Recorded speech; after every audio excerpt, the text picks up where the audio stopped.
It's not a good day to be a bad guy.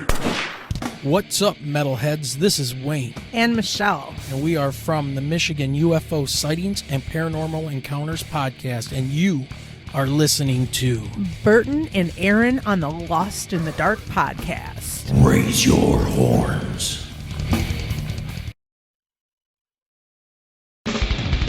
Lost in the dark.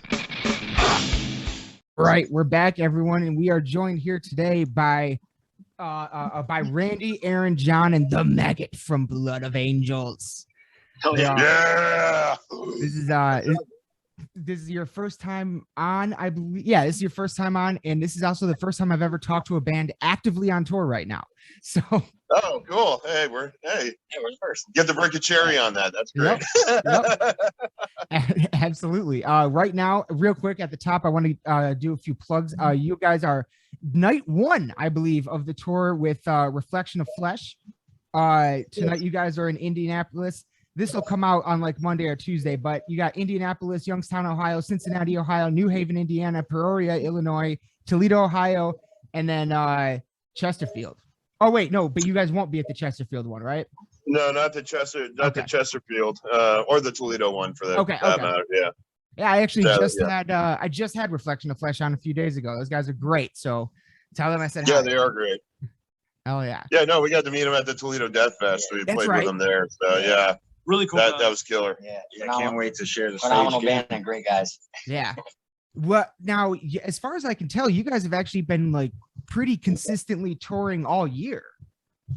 Is that correct? Or was that the first leg of the convalescence? When I first saw you guys twice up here in Michigan, was that like your first chunk, or did you have stuff before that this year? That was in August. No, that was our first chunk. Okay. Because still the COVID rules were in effect for most of the year. Mm-hmm. So that was really the first opportunity we were able to get out. Mm-hmm. Wow, the first two dates. Well, so you guys started with Toledo Death Fest, and then you moved into that tour.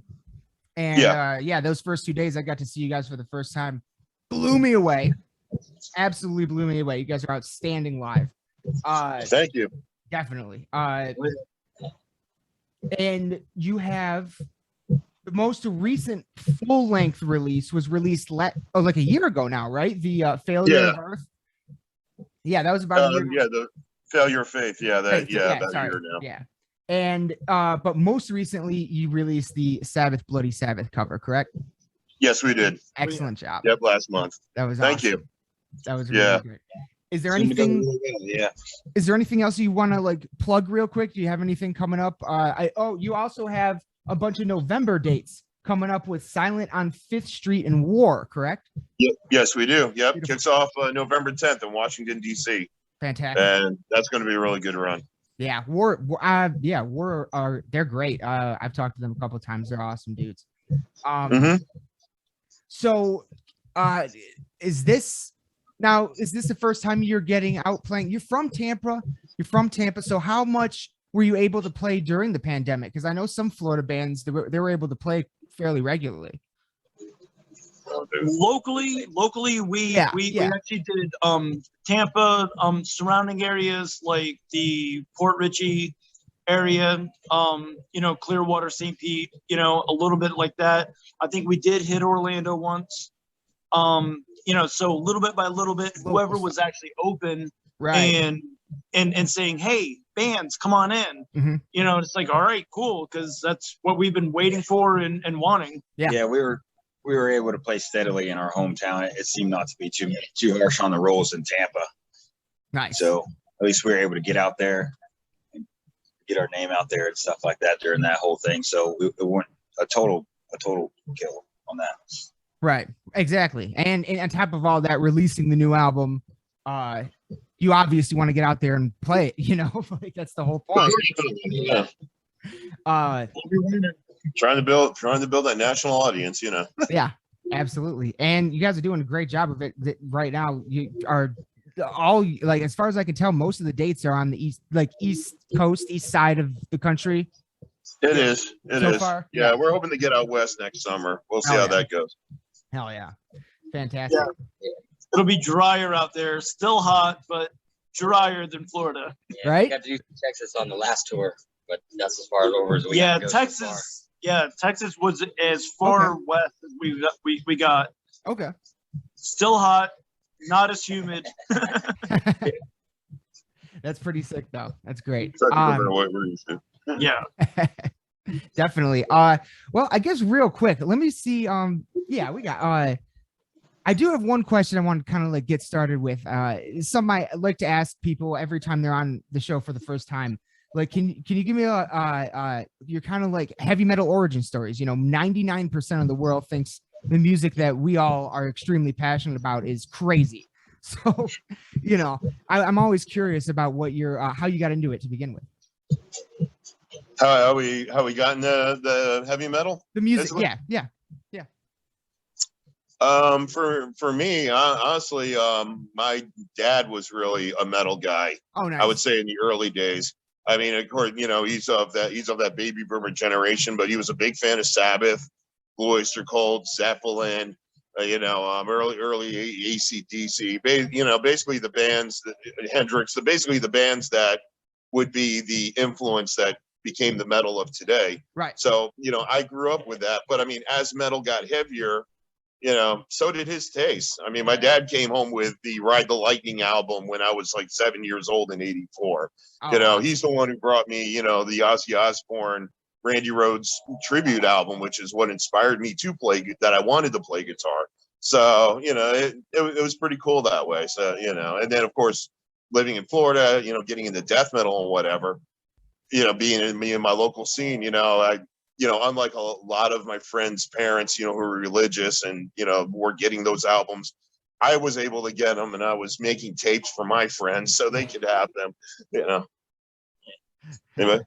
Yeah, pretty much for me, starting off with classical music, and I actually would drum to classical music that didn't have like drum set drums in it because I was just feeling it so much. And then I started checking out other genres of music, different avenues, got into some of the classic rock, alternative rock, definitely some of the 80s dark wave, stuff like that. And I just wanted more. And there were heavy elements in almost all of the things that I heard.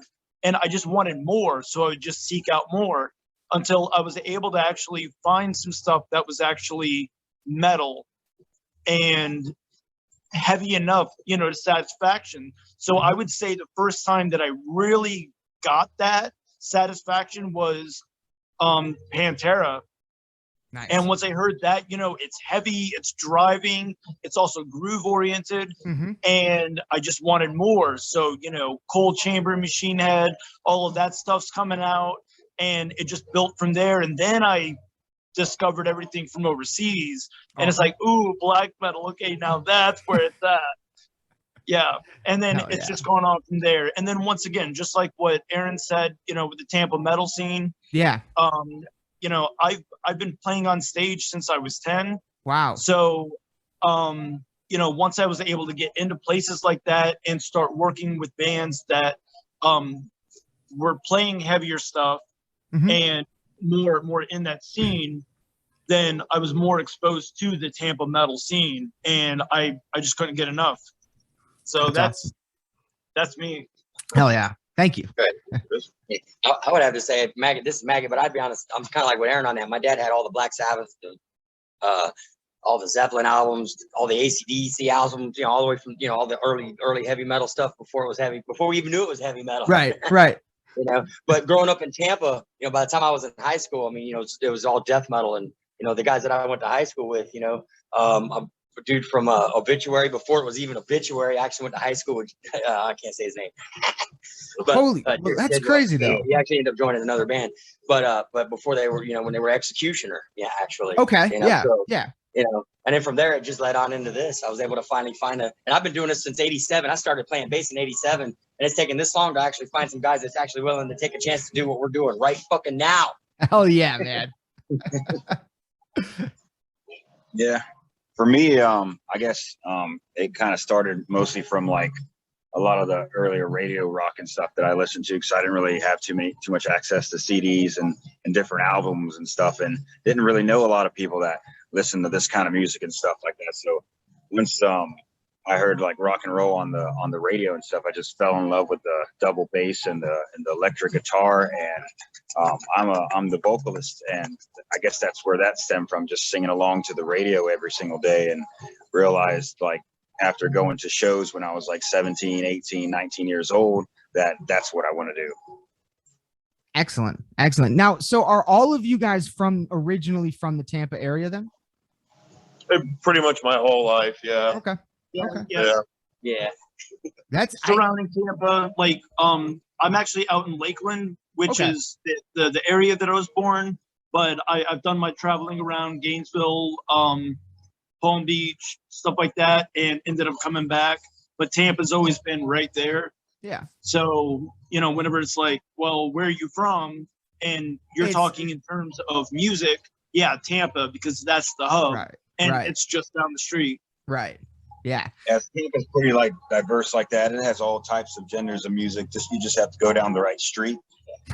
Oh, that's cool. Pretty much has everything you want there. Oh yeah. In the 90s, you used to be able to go to any club any night and get any kind of music you wanted. If you didn't like this, go to the next club next door. You want jazz, you can get jazz. You want metal, you want goth, whatever you want. Rap everywhere. There's even a lot of country bars out there. So wherever you want to go, there's types of music all around. It's a really good city for music. I've been to Florida many times. I've never been to Tampa, and I've never heard anybody describe it that way before either. That's awesome. That's really so awesome. You're missing the best part of Florida. You gotta come. Apparently, yeah.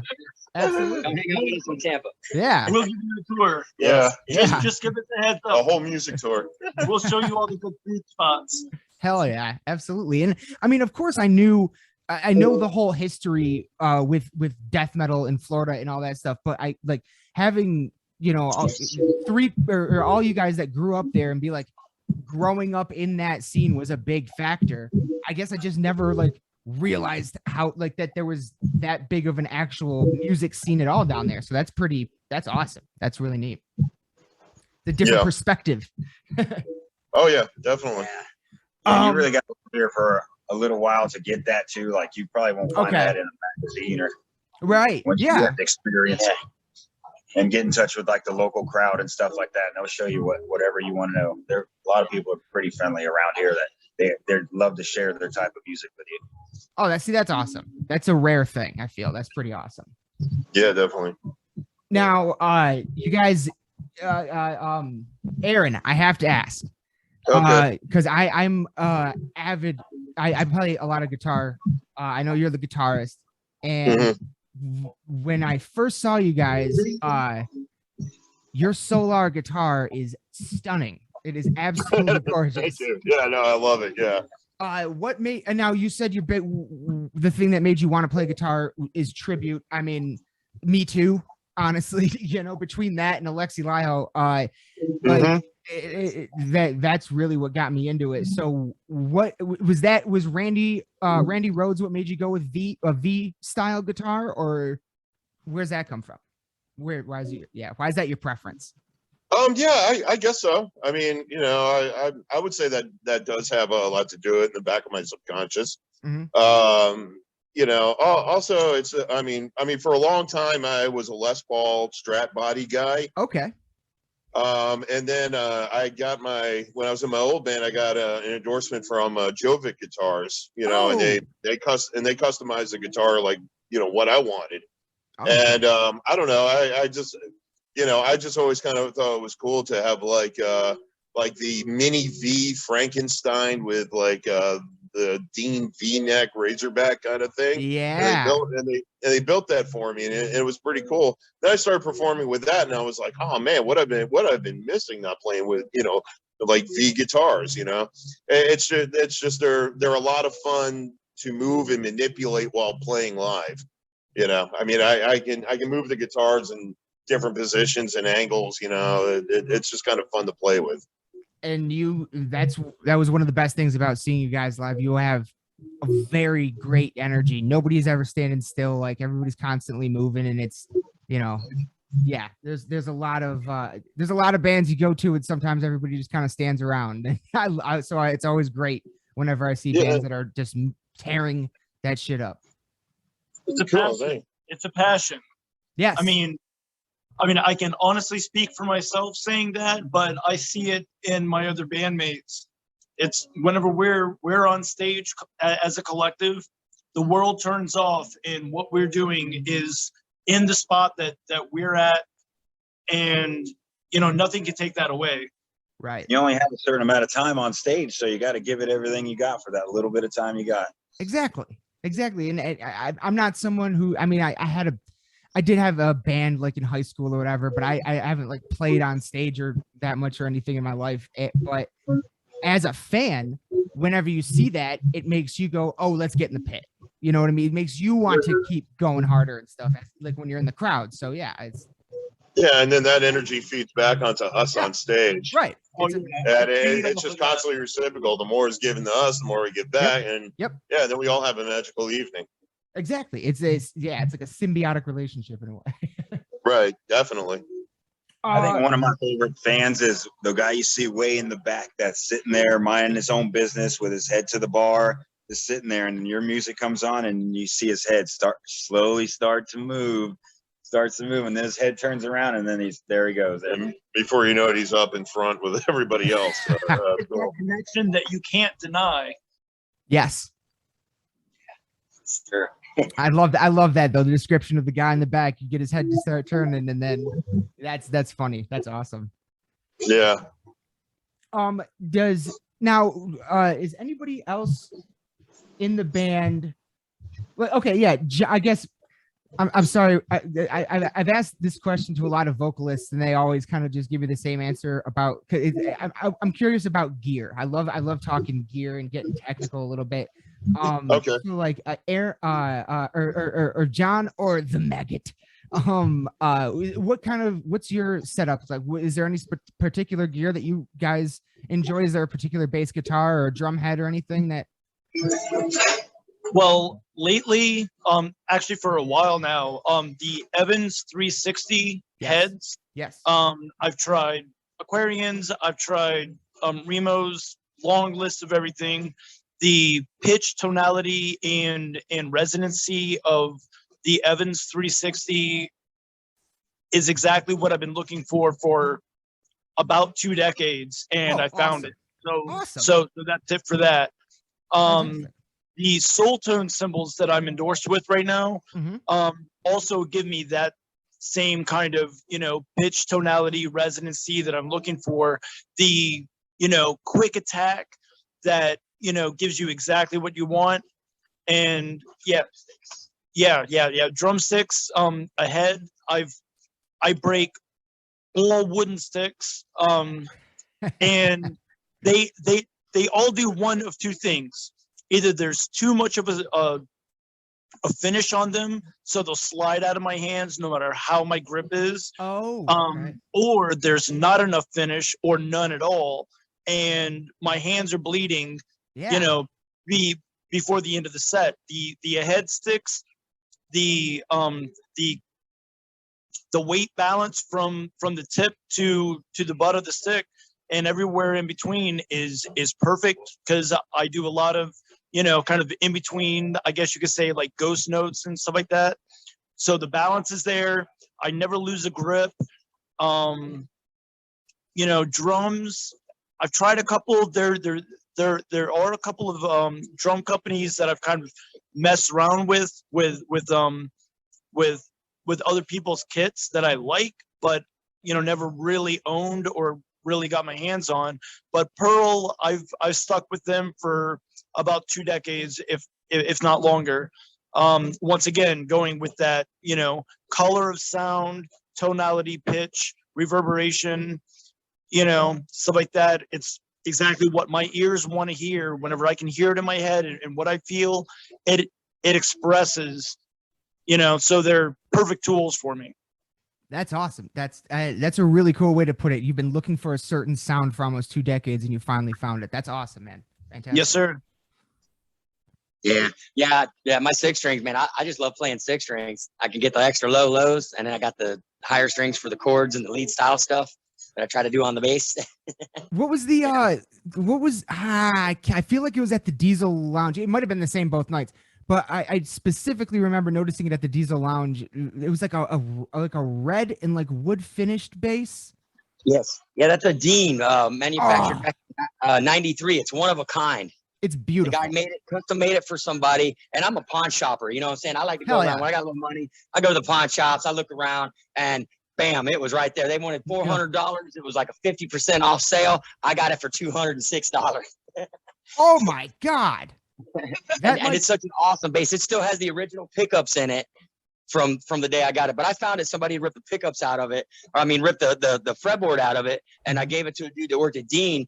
And he had it for what, 6 months, 7 months. They refretted it for me and then brought it back. But when he brought it back, he brought the guy that actually made that bass and had him give it to me on stage. Wow. For one of the other bands that I was doing, playing, and dude, it was such a phenomenal bass. I've had, when I got with them, I finally got a band that I can actually play it with. Somebody that actually uses the lows and the 7 strings, and so it gave me an opportunity to be able to break it out. And I absolutely love that bass. I want to get another one similar to it. That's the best. When Solar builds a 6 string. Yeah, when Solar right. starts building the 6 string, we're working on that. Like that's probably the best pawn shop buy story I've ever heard in my life. That's insane. That's absolutely amazing. Like I said, it's kind of a bummer question for a lot of vocalists. But Randy, is there like a particular mic or something that? Well, the first mic I ever bought was a Shure SM58, and I never looked back. Yep. I started with the corded one, and then I upgraded for a little more mobility and got the SM58 wireless. Mm-hmm. It's not too pricey of an amp, but it's got really great dynamics and stuff like that, and it seems to match the tone that my voice provides. So it kind of works out great, and haven't had any problems with it. And so that's kind of like my go-to mic. And I got it in I built my own case for it. I got it in a hollowed out DeWalt box, so it's airplane ready. You could throw it up against the wall if you wanted to. It's nice. I mean, yeah, that's definitely another big. That's probably why most heavy metal singers, that's what they go for. Is they are also very durable. You can throw them around and they'll still work.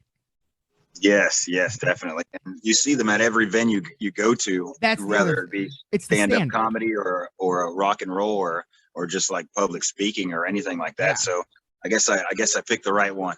Yeah. Yeah, it's literally become like the standard microphone for pretty much everything. Fantastic.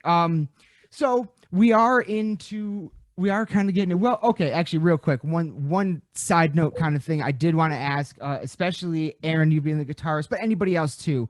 I've been asking everybody all year long, because of course, right at the top of the year, we lost fucking my personal idol, at least Alexi Laiho. Were any of you Bodum fans, Alexi fans? Like, did he influence you? Do you ever get to see him? Do you have any stories about Bodum or anything that you might want to share? I've seen them twice. Once with that tour with Black Label Society. Nice. Also another one at the Mayhem Fest when they used to do the Mayhem Fest on the side stage. Coming back next year. Mayhem Fest is coming back next year. Yeah. Oh, that's cool. That's good. That's good to hear that. Mm-hmm.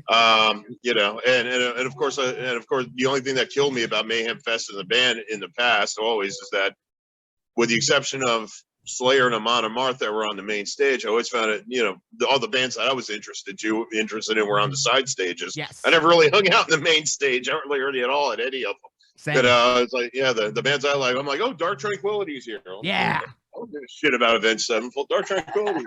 Yeah, for real. So I mean, but that's more my bent. Besides a little Tampa death metal, I'm musically heavily influenced by the Scandinavian melodic death metal scene tremendously. I mean, most of the metal bands that I'm into, that I listen to, are from that scene, the Gothenburg sound. I know he was from Finland, but he still embodied that. It still embodied that same kind of a thing. And I mean, there are also quite a few bands. Morphus is another one from Finland that that had that same sound. Actually, I mean, I have his guitar instructional DVDs. So and I've worked on those exercises because I wanted to adapt a lot of the things he was stylistically into my own playing and my own writing. So I would say out of that scene, he was definitely the main guitar hero. Mhm. Of the the Scandinavian melodic death metal sound, and I mean, it'll definitely it'll very much be missed. Yeah. Very much. Absolutely. Does anybody else have anything, or was anybody else fans or anything? All I really know about the band is I've heard a handful of their songs and I really enjoyed it, but never really had a chance or knew anybody with their music to really, get into them or know much about them. In a big bad way, that's what it comes, especially for metalheads. In a big bad way, that's what it comes down to. You get into it when you're shown it. It's rare you discover it on your own. It's usually you find somebody shows you something and then you go off on your own. And I get that. Bands like Dark Funeral and there's just such a long list. I mean, but I mean, even bands from earlier on, like Celtic Frost, I talked to a lot of metalheads that have never heard of them. It's like, how can you not have heard of them? That's wild. They weren't exposed to it, know? Apple's another one that sometimes I get like I got two heads. I'm like, what? I mean, that's the original, Godfathers of black metal, like Celtic Frost too. Yeah, I love Frost. That's one of my favorites. King Diamond, Merciful Fate, Venom, Mayhem. the Norwegian. The Norwegian revitalization of black metal. Exactly. It's and then there's all the power metal that comes out of there, which is like so huge over there still, which I love. Like it's just fun, Yeah, the D&D, your Ailstorm, that kind of stuff. Right. It's just a good time. It's so awesomely over the top. Yes, exactly. But, sonic is the best word I can describe that kind of music. It's great though. It's great. You can musicianship and everything is incredible. You can use the word eccentric and it's okay. Yeah, it's like the point. Yes. All right, since this isn't kind of a typical normal first episode with a band, we are in the peak of the haunted holiday season right now. I gotta ask you guys, I've been taking a deep dive like I haven't in many years. I've been kind of like falling in love with the horror genre in film and TV and everything. And so I'm curious, like, do you guys like to get into the horror movies during Halloween time? And like, if so, what are your go-tos? We actually just had a horror movie night the other night, and we watched the new Halloween movie. What'd you think? Halloween Kills. I saw it. It was all right. It was all right. There's going to be a lot of different opinions about that movie because they kind of take their own train track on that one. A little bit. So it seemed like it was a reboot of a reboot of a reboot. We decided to catch up on all the Halloween lore and stuff like that before we saw that movie and found out there's like 3 different Halloween universes that we didn't know about. We kind of had to figure that out. I guess technically there are. Actually, I didn't even think about that. Yeah, there are though. It's all Michael Myers. It all revolves around the same, the curse. But but I mean, the direction they take, it's Jamie the Curse's character is dead. Nope, she's alive in this one. She has a son in this one. Nope, she has a daughter in this one. Right. Yeah. I always really liked the Rob Zombie one. The first one, at least, a lot more than the second. The Rob Zombie. I did enjoy that one. The second one was just video for one of his shows. Yeah, kind of. I don't think this is going in the direction of horror movies, but I am looking forward to his The Munsters. Well, I'm so fascinated. I want to know what the hell he's gonna do with it, because he's never done anything. He's never adapted something that was originally made as like a family show. Like, is he gonna make it that Rob Zombie? Is he gonna give it the Rob Zombie grit that everything else has? Like, what's he gonna do? Yeah, supposedly the rumor is that it's actually supposed to have a little bit of horror version of it, but it's not full horror. Yeah, but it's gonna be a little bit more horror than the original series ever thought. It's like hilariously horror. Yeah, horrific. Definitely in the dark comedy. I mean, from what we hear, the dark comedy camp. That's what I've read. Rob Zombie being a guy that is a true fan of the B movies, which Maggot and I both are. I mean, we'll just talk B movies. Don't gotta have Halloween, just have a horror movie in my place. Exactly. But then because of his background like that, yeah, most B movies, there is, you know, that comic relief, you know, but then weird, scary, eerie, twisted, dark element that you don't really find in most other things that are maybe considered horror movies or scary movies. Yes. And so for Rob Zombie to be a part of that, you know, there's going to be that weird dark element and also that understanding of B movies, and true fans of B movies, what they really enjoy about them. He's going to probably, I would say, definitely throw that in there. Yeah. I tell you what, when I read the casting, I was like, you killed it. Like, this is absolutely perfect. Yeah, totally agreed. Yeah, definitely. But real quick though, back to Halloween Kills. I definitely liked the last most recent Halloween movie a lot more. And this one, I thought it was really weird. We spend half the movie on this like psychological thing of like, we're chasing the wrong guy. You know what I mean? Like they were chasing like the wrong dude. And I get it. It's that like they were trying. Have you guys ever seen the movie The Mist? The Mist, yeah, I saw that. That was a okay. Movie. Okay.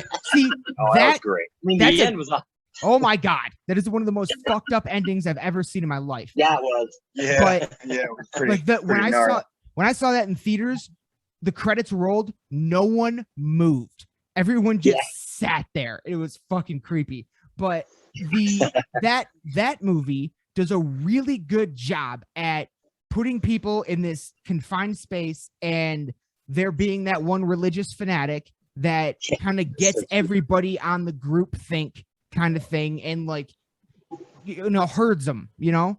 And I felt like they tried to pull that off in Halloween Kills and it just didn't land. Like it just like didn't really work that well. And I was so by the end of it, I was just like, why go after Michael Myers? Why the fuck are we doing this? Like, yeah.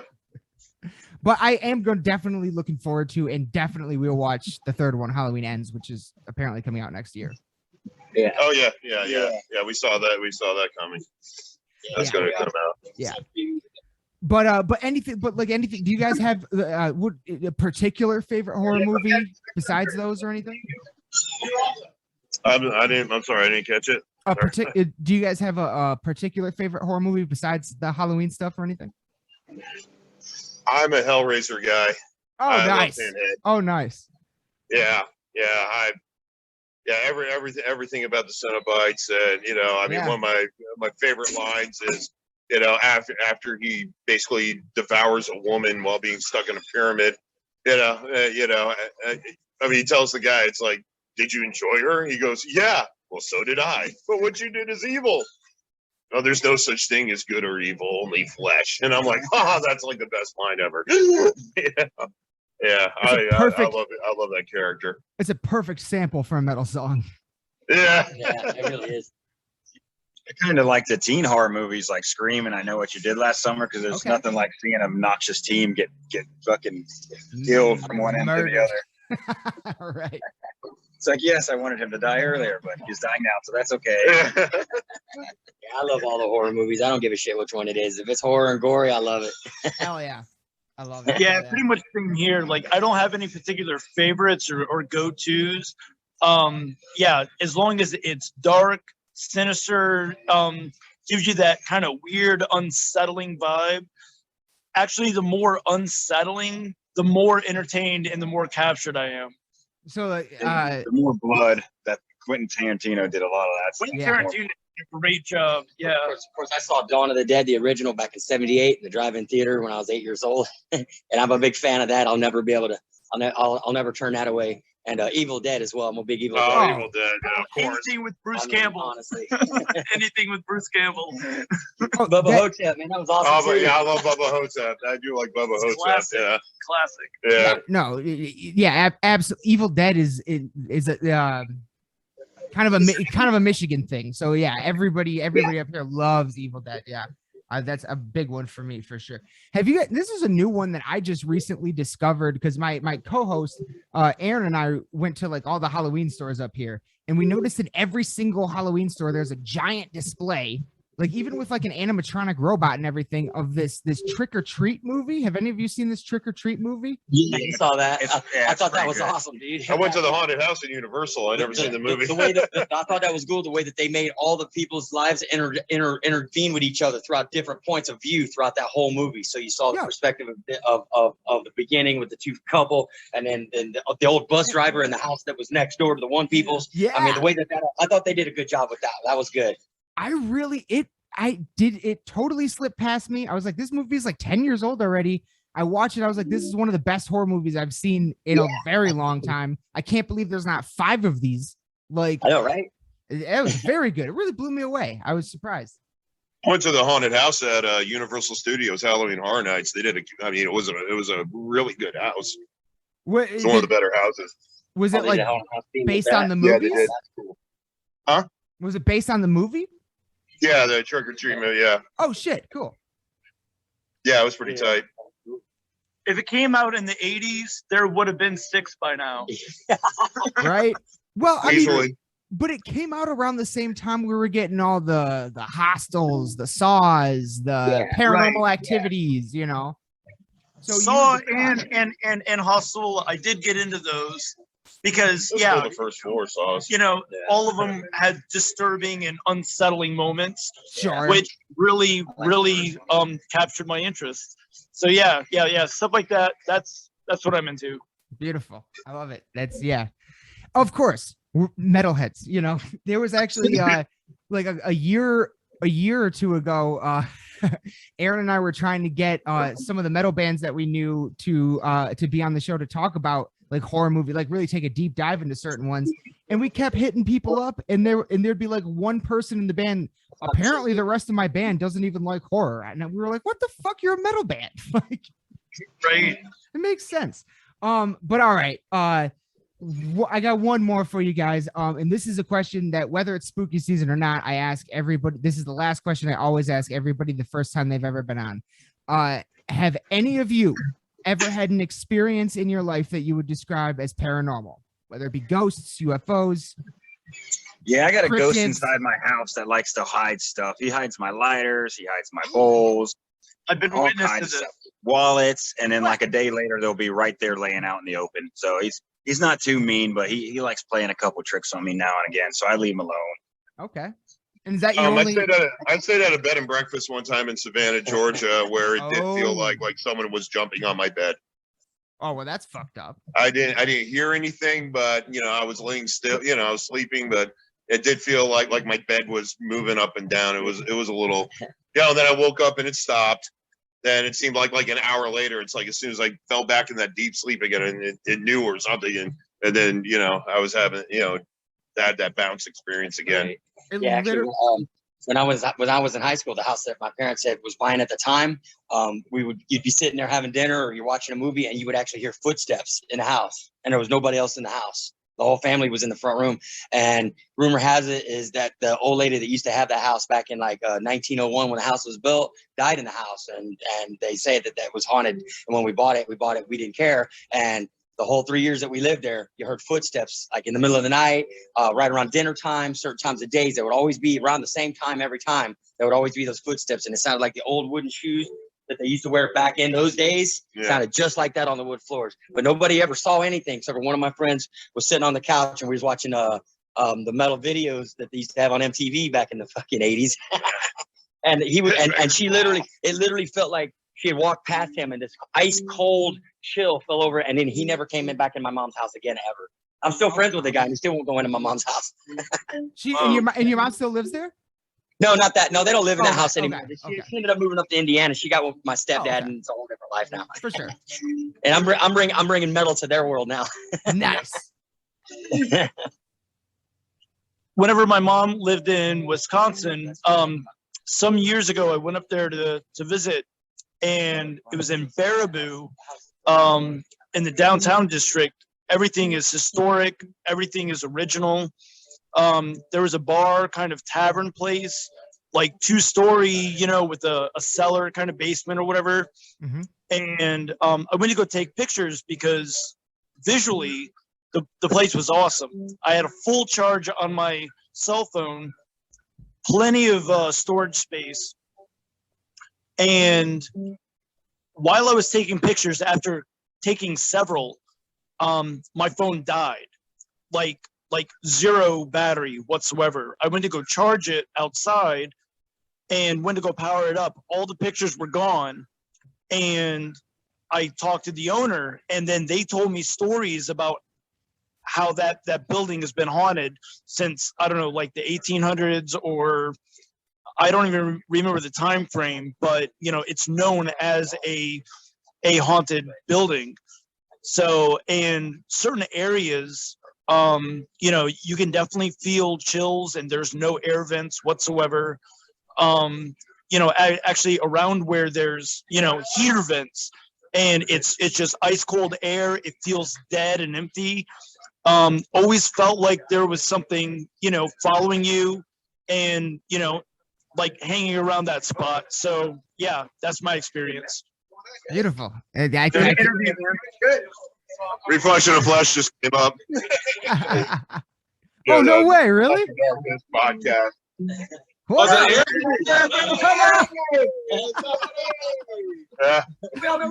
Yeah. It's a big metal family. That is awesome. No, that's fantastic. I normally get like 1 or 2 stories. So the fact that you all have had an experience is great. We're right on. Cool, man. Yeah, but all right, I'll let you guys get to it. Let's wrap this up. Okay. I can't thank you guys enough for hopping on before you could do the show tonight. Good luck. Oh, anytime. Seriously. And Yeah, it was a pleasure. you guys fucking kill it tonight, all right? And All right, hopefully I'll see you again soon. Yeah, we hope so too. Thank you very much. Thank you guys. Have a good one. Right on. Lost in the dark.